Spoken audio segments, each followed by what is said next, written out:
وہ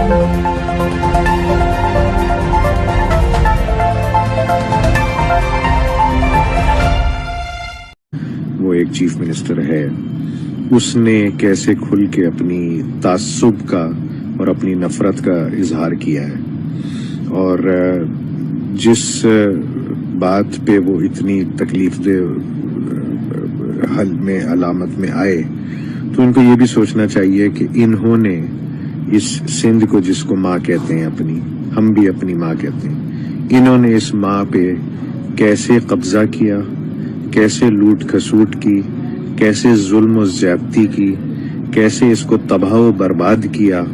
اور کیسے اس کو اس نہج پہ لے کے آیا گیا کہ آج تک 40 سال کے کوٹے کے بعد بھی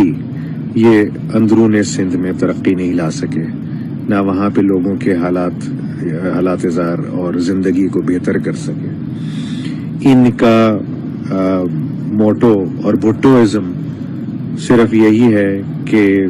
دھونس دھمکی، زبردستی، بدماشی اور کھینچا تانی اور چھین کے اور جھپٹ کے اپنا حصہ لے لو، باقی جائے سارے بھاڑ میں۔ 1500 ارب روپے کا انہوں نے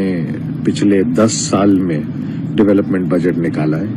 اور وہ ہمیں کہیں پہ بھی لگتا ہوا نظر نہیں آ رہا۔ کراچی کی عوام کو بے وقوف بنانے کے لیے انہوں نے 2018 کے الیکشن سے 1 سال 1.5 سال پہلے کراچی ایک پیکج کراچی کے لیے کچھ ڈیولپمنٹ کرنی شروع کی۔ وہ بھی نظر آ رہی ہے کہ کتنی اس میں کرپشن ہوئی ہے۔ جب وقت آئے گا انشاءاللہ وہ کہانیاں بھی کھلیں گی ان کی، اور وہ بھی عوام کے سامنے آئیں گی۔ اور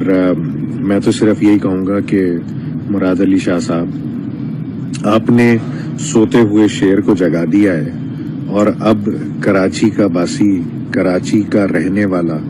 کسی بھی قوم سے تعلق رکھتا ہو، کسی بھی سوشل سٹیٹس سے تعلق رکھتا ہو، وہ آپ کی اس متعصبانہ اور اس نفرت انگیز سوچ کے بعد اب اور انشاءاللہ تعالی ہم سب مل کے یہ تحریک چلائیں گے اور اس کو کامیابی تک، پائے تکمیل تک پہنچائیں گے۔